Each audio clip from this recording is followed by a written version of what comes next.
Good morning.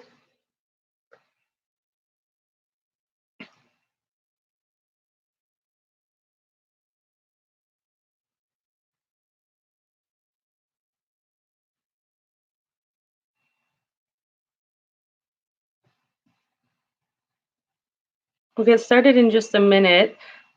Just a couple technical things. One, in terms of props, if you don't already have any props, we're going to focus on um, different movements that help getting you into a squat. And so, what you'll need is a chair and either a rolled up blanket or a half round if you have one, and then some blocks or books or pillows to stack up onto the chair when we do some forward bends, just to kind of help make it a little bit easier.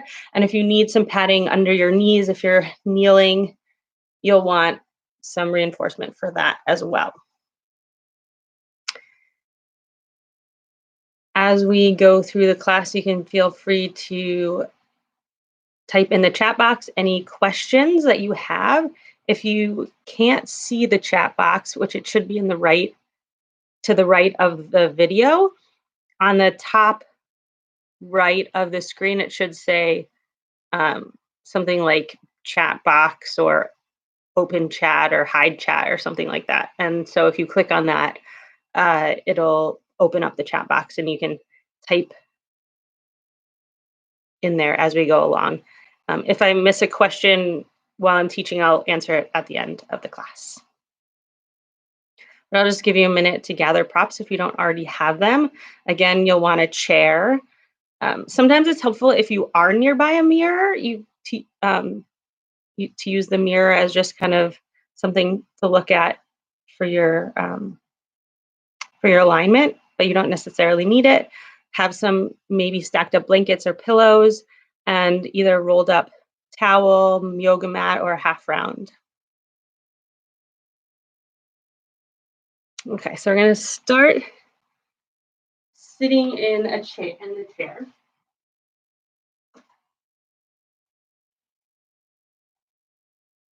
And so in order to do a squat, you don't necessarily need to have all of the ankle, knee, hip flexibility to get all the way down to the floor in order to have the benefits of a squat.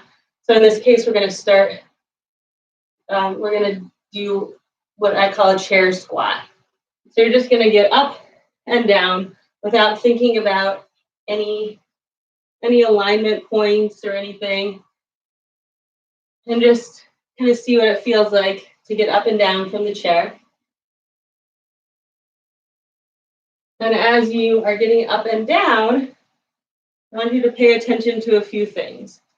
One is the speed of movement. So are you using momentum to get you up? Are you trying to get up as fast as you can? Or as you come back down, you tend to fall into the chair?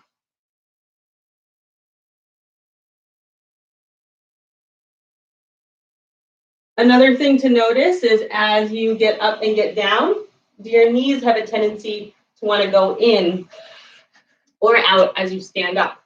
So does this happen? Or this? Okay, so that's something else to pay attention to. Another thing to pay attention to is where your knee is relative to your heels as you get up. So when you get up, do your knees come forward of your heels to get up, or can you keep your knees over your heels? And now, in all of these different ways of getting up and down, there isn't one right or wrong one. It's just kind of figuring out what your habits are. And chances are, whatever you're doing right now is what you do regularly to get up and down. So by making just little changes, you can start to use different muscles, use your joints in a slightly different way, and reduce some repetitive strain on the muscles and the joints. Another thing to notice here is you use your hands to help you get up and get down.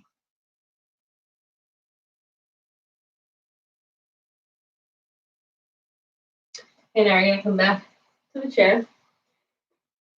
You're going to cross your right ankle over your left. So as you do it, see if you can get your leg up without using your hands. Just see how well that goes.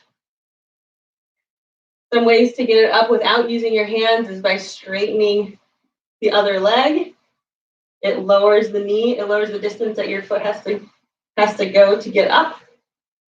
Another thing that you can do is lay back in the chair, and that'll help get your ankle up. And the more you can do it without the use of your hands, the stronger your hip will get by doing that. So once you've got your leg up, try to point your toes toward your shin. So instead of letting them curl, flex your foot. And if it's too difficult to sit up like this, you can always recline. And if you'll want to feel a stretch somewhere in your hip or thigh region. So if you can sit up, if you can sit up, feel your sitting bones on the chair, and see if you can just rock your pelvis a little bit, shifting your weight toward the back of your sitting bones and toward the front, back, front. And see if you can end more to the front of your sitting bones, and then drop your chest down.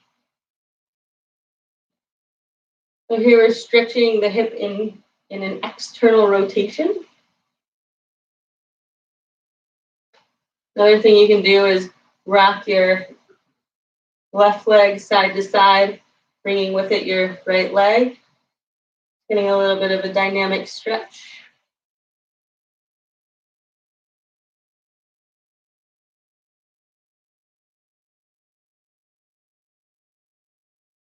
And then switch legs.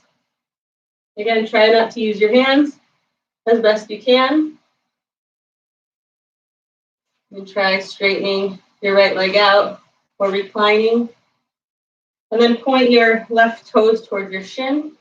What that does is it reduces the rotation of the tibia on the femur at the knee joint, and it just protects your knee. Because in this position, ideally we want to get as much rotation in the hip joint as possible.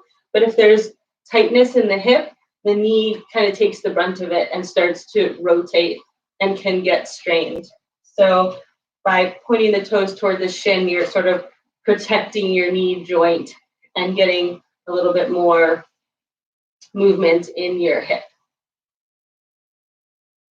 So you're going to just move your pelvis. See if you can move your pelvis a little bit, rocking toward the back of your sitting bones and toward the front of your sitting bones. The movement may be tiny depending on your hip mobility.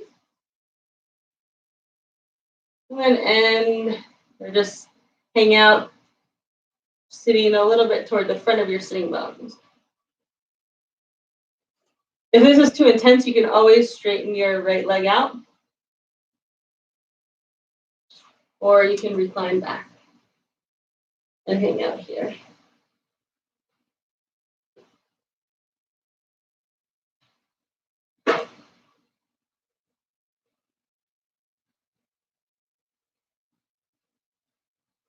And rock your right knee side to side, bringing your left leg with it. And notice if you're holding tension anywhere else. Are your shoulders starting to creep up? Or you're holding your breath? Try to relax any muscles that are tensing up that are not related to this exercise. You're holding your belly tight.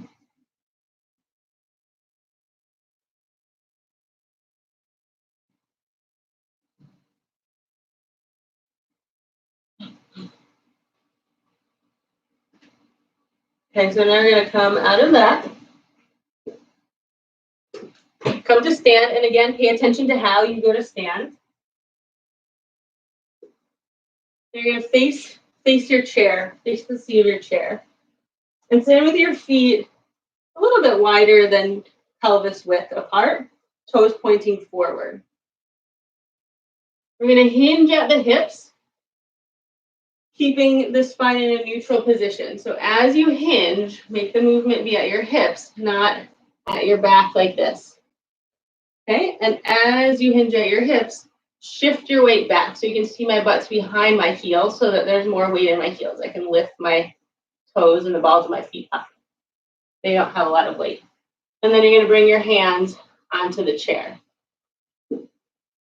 Now, if when you get to the chair, if you have to round your back to get your hands onto the chair, this is where you'll want to have blocks or blankets or pillows or something to increase the height of the chair seat.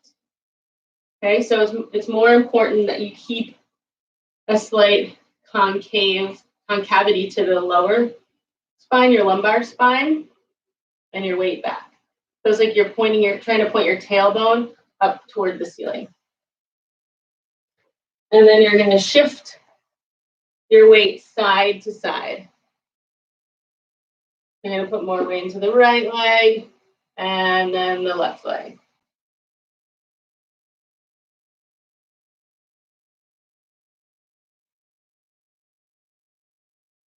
Here you can relax your belly, relax, again, any other muscles that you're holding tense. Are you holding maybe your quads tense?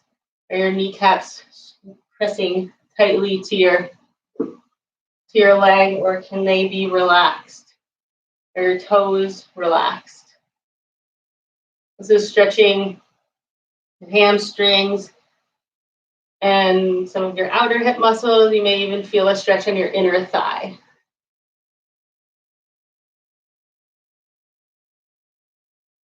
In order to do a full squat, having full hip range of motion is pretty important. I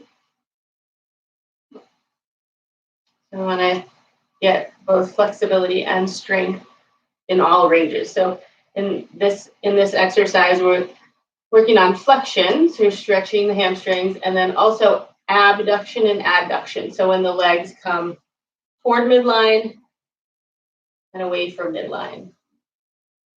So when my hips are shifted to the right, my right leg is coming in toward midline, left leg's coming out, and vice versa. Going to the left, it's the opposite.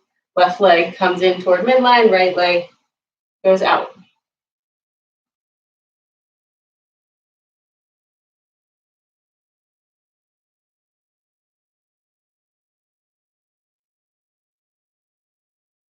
And check in and notice if you're starting to build up tension anywhere.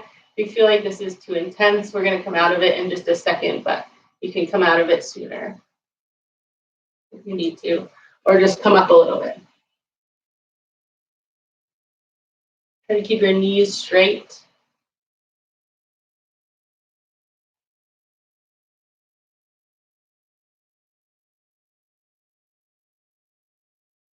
Okay, and we're going to come up and we're going to come to the floor. So if you need something under your knees here, then you can put it under your knees to support your knees. Now, some of this, depending on, so sometimes working on squat exercises your hips can be the limiting factor, but other times it could be your knees or your ankles. So just kind of work within your range of motion to do the next couple exercises. So even if you don't feel a stretch in your hips, you may feel it in your knees. And something that you can do, I'll show you as we go along, some prompts you can use. But first we're going to start by stretching the thoracic spine. So you're going to have your hands out. You're going to have your knees a little bit wider than your hips. So your toes pointed back, and then have your hands on the chair. And then you're trying to have your elbows on the chair as well. And you're going to sit back as far as you can go and let your head drop between your arms. So you can see here I'm not dropping in my ribs and my chest. I'm kind of keeping this part lifted up. And I'm trying to stretch more through here and through my entire thoracic spine, as opposed to just jamming through here.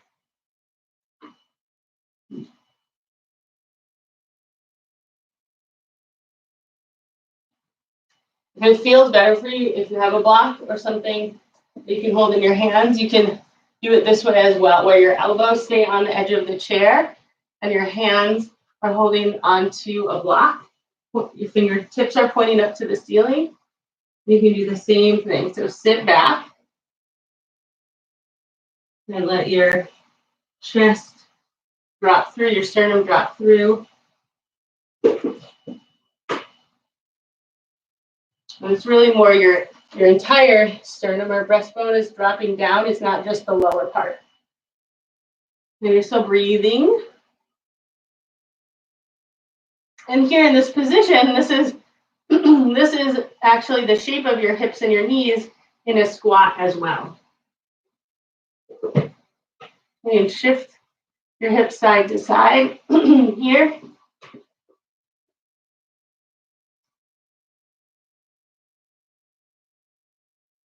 And to point your tailbone up to the ceiling as much as you can without dropping your lower front ribs. You're still trying to maintain a neutral spine. Still breathing.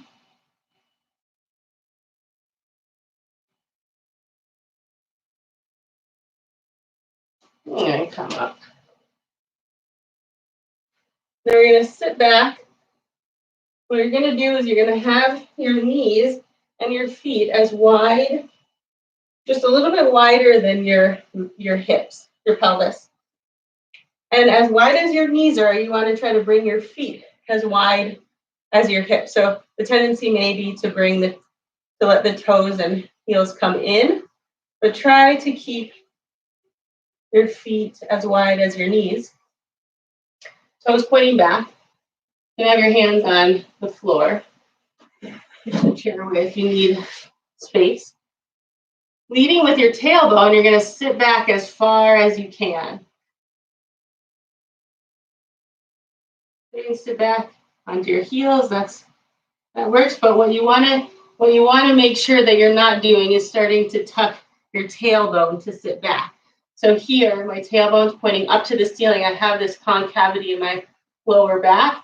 I'm maintaining that as I sit back. So the moment my tailbone wants to tuck under, I just stop before I get to that point. And again, if tightness in your knees is stopping you before you feel anything in your hips, that's fine too.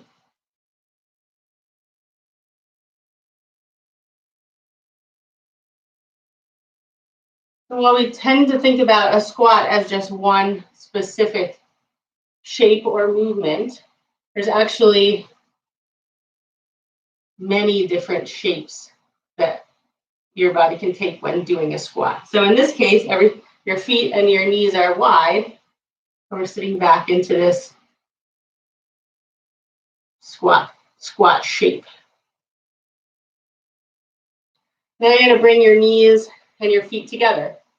You're going to do the same thing. So sit back,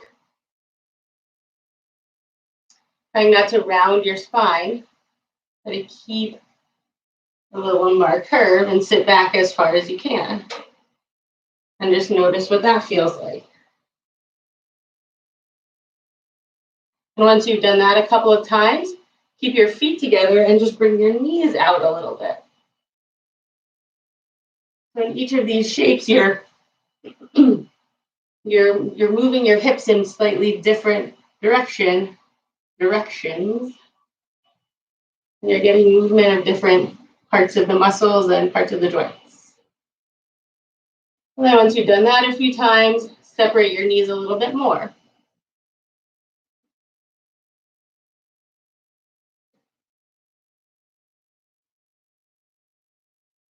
Remember to breathe.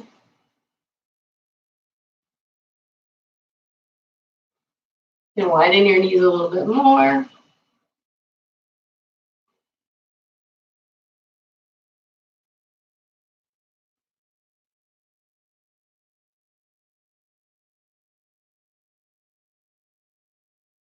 We're going to come to stand. And grab your rolled up towel or blanket or mat whatever, half round, whatever you have. We're going to do calf stretch. So start with your left foot. Have your left foot toward the right of whatever your prop is. Heels on the floor. Your other foot is about as wide as your pelvis. Left knee is straight. If you feel a stretch in the position that you're in, just hang out there. If not, step your right foot forward any amount until you start to feel a little bit of tension through the back of your left leg.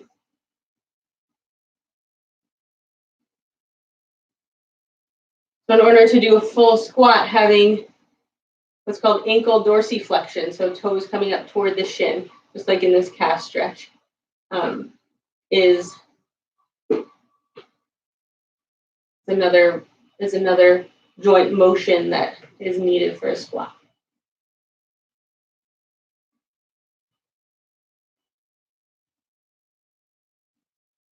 While you're in this position, try not to push your pelvis forward. Keep your weight back so that you have weight on your left heel.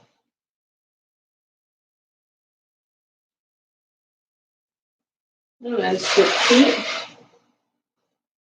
Right, the ball of your right foot goes onto the prop, heel stays on the floor, and step your left foot forward any amount until you feel a comfortable stretch. Keeping your weight in your right heel, as opposed to shifting your pelvis forward.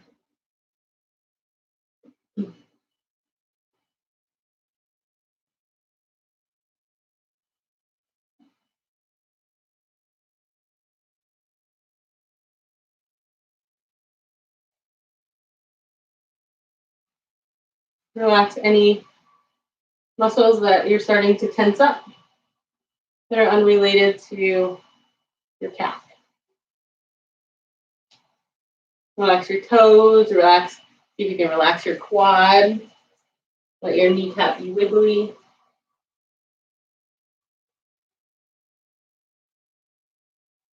You're going to switch feet again.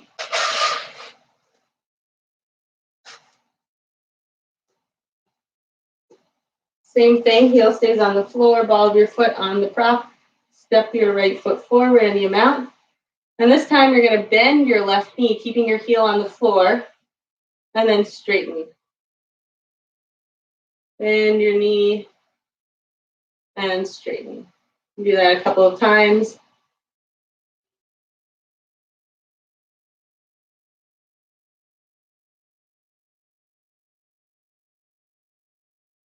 When you bend your knee, you really get into the ankle joint, stretching the Achilles.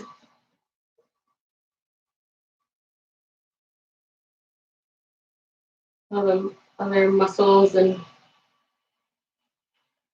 soft tissue structures around your ankle. Switch to the other foot. Start with your knees straight. Step your left foot forward until you feel a stretch. And then add some movement, bending your knee and straightening.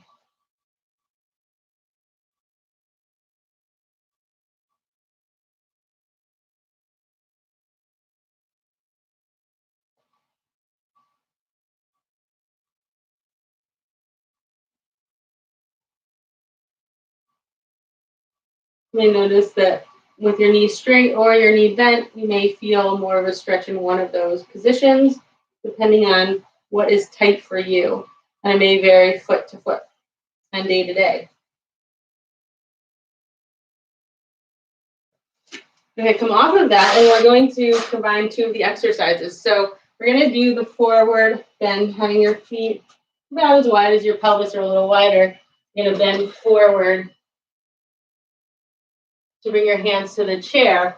But if you want to try an added challenge, we're going to add what's called a double calf stretch. So whatever prop you're using for the calf stretch, you're going to put both of the balls of your feet on to the prop.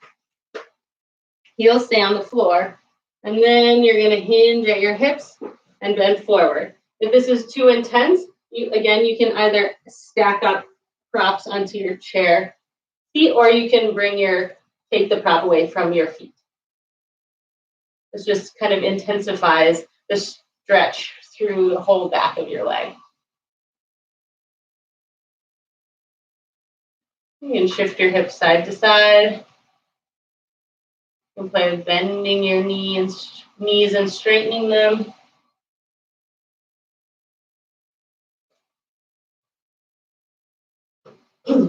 As you bend your knees want to go together toward each other. If so, try to keep your knees kneecaps tracking directly forward.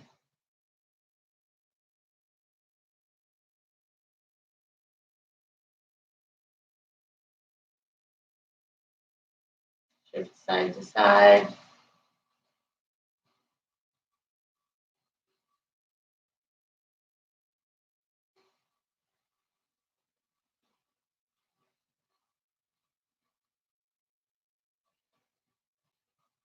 And we're going to come out of that. Come back to the floor. So this time have your toes curled under and have your knees and your feet wide. Wider than your pelvis. And as wide as it can go. And with your toes curled under, you're adding a toe stretch. You're going to sit back and come forward. So again, trying to lead with your tailbone. And don't let your low back round. Or don't let your tailbone tuck as you're coming back. You want to keep your tailbone. And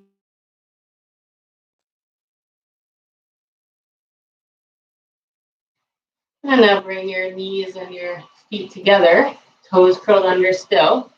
And if at any point you feel any cramping in your feet or your toes have had enough, you can always point your toes back or shake them out and take a break. When you start to feel a cramp, it's just that you're stretching or engaging muscles that haven't been used in a while in that way. So there's nothing wrong with it. You just want to come out of it, let the cramp go away, and then go back to what you were doing, maybe not as intensely, or just keep doing it, and eventually the cramp that exercise or that movement won't trigger a cramp. And keep your toes together, knees apart just a little bit, and sit back.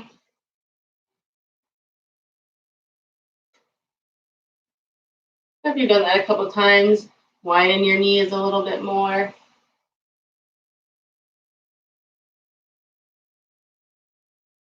And a little bit more, widen your knees.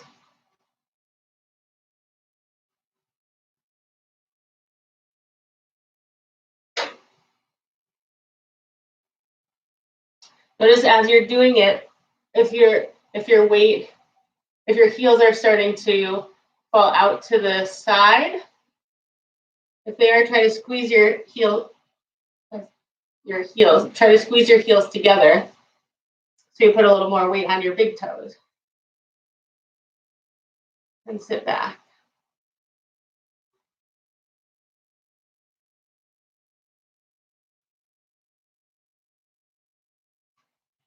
Okay, come out of that, shake your toes out, pull your toes back for a second. Take them out. We're going to do a thoracic stretch with your toes curled under. So here, have your feet wide, knees wide. Bring your arms onto the chair and sit back. Letting your head drop between your arms. And in this position, see if you can take a couple deep breaths, moving your back lower ribs. You can access the movement in that region. You can shift your hips side to side.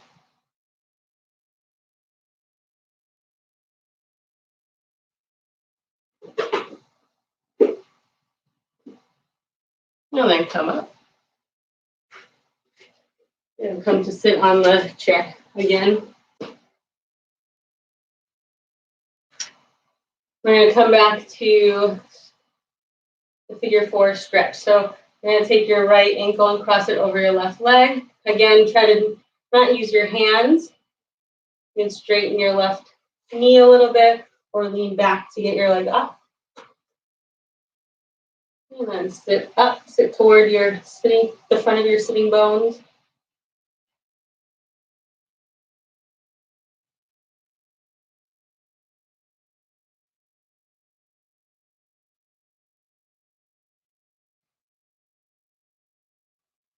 As you sit toward the front of your sitting bones, notice if your chest is also coming, your lower ribs are coming forward. If so, drop your chest. And rock your left leg side to side. Point your toes toward your shin to protect your knee. If you're feeling any knee strain, and then switch legs.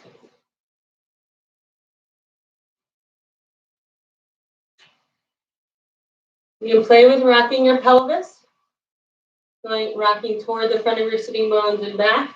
That gets a little bit more isolation of movement in your hips. If you notice when you do this, your whole body wants to rock forward and back. See if you can keep your shoulders stacked over your hips and just move your pelvis. Your lumbar spine will also move a little bit as you do this. And rock your right knee side to side. Relax your shoulders and your chest.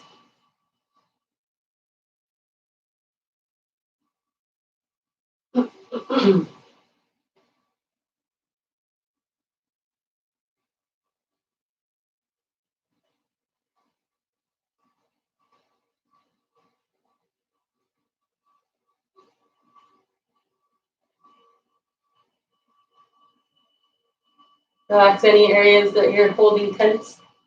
Shoulders, jaw, belly, anywhere else.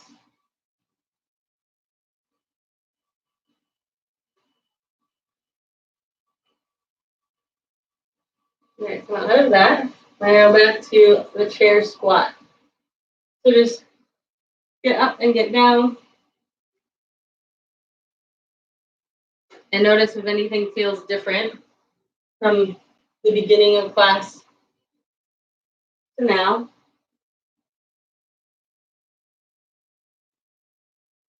See if as you stand up, can you keep your knees over your heels a little bit more?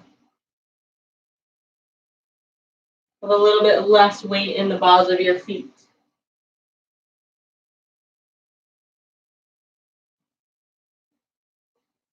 Also notice where your knees are tracking as you go to stand up. If your knees are going in, see if you can keep your outer knees in line with your outer hips as you stand up.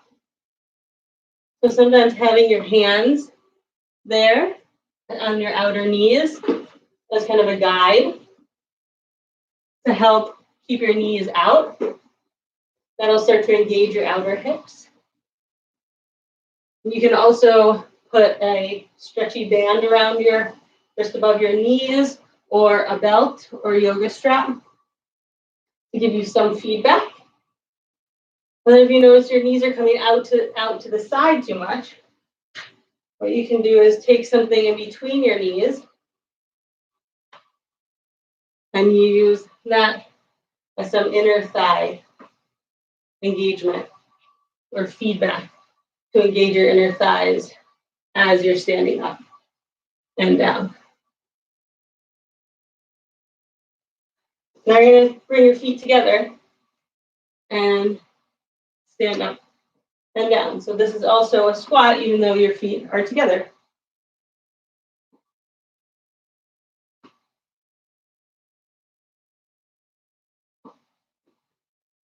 See how slow you can make your movement. So the slower you stand and sit, the more you notice any weaknesses or balance inefficiencies Now make your feet a little bit wider. You can even turn your feet out and see what that feels like to stand up and sit down. So these are all different variations of a squat. And by using the chair, it allows you to not have to go all the way down to get the benefits that a squat has to offer. So now keep your feet as wide as they are and see if you can turn your toes to face forward. And then stand up and down.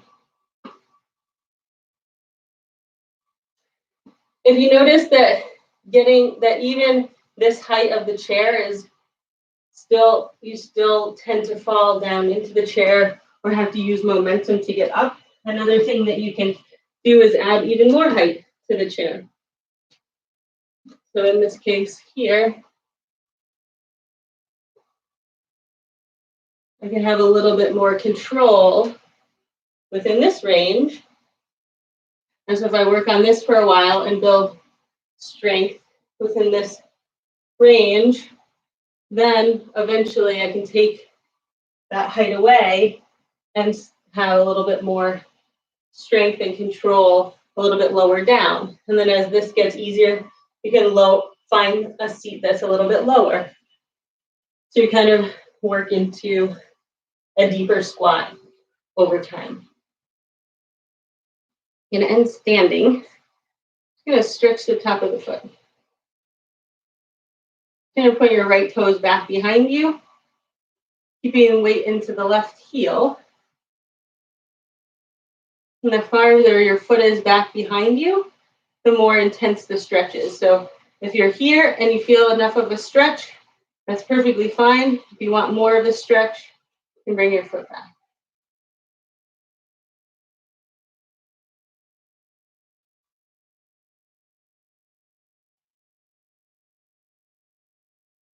And then switch to the other foot.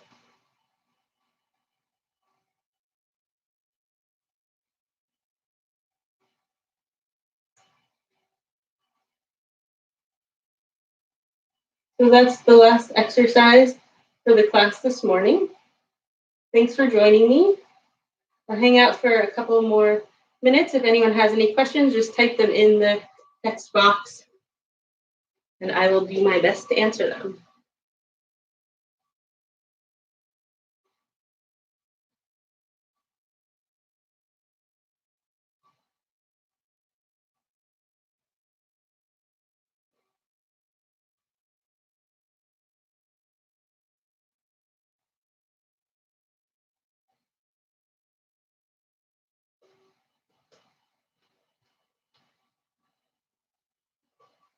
You're welcome, Sue. Thanks for joining.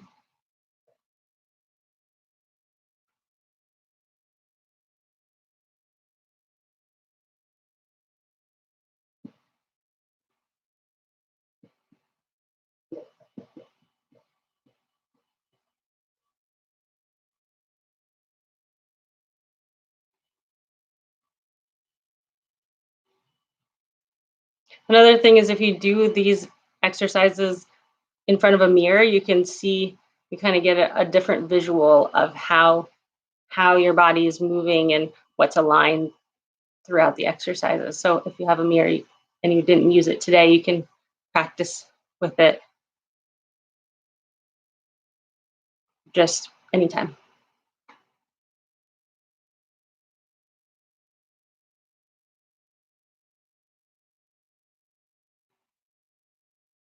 You're welcome, Melinda. Thanks for coming.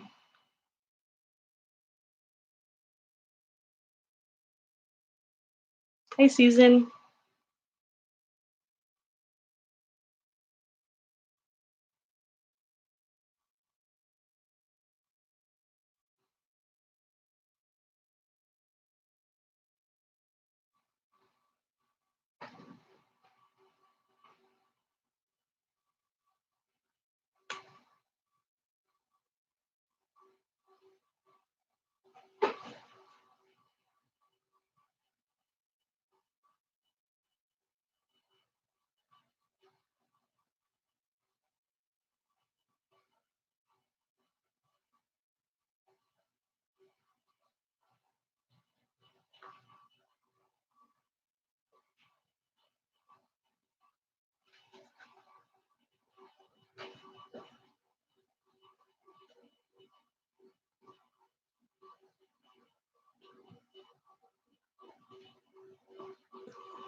All right, I'm going to sign off. If anyone has any other questions, you can always feel free to email me. My email is drmiller, DRMILLER, at Nuravita, NURAVITA.com. Enjoy the rest of your day.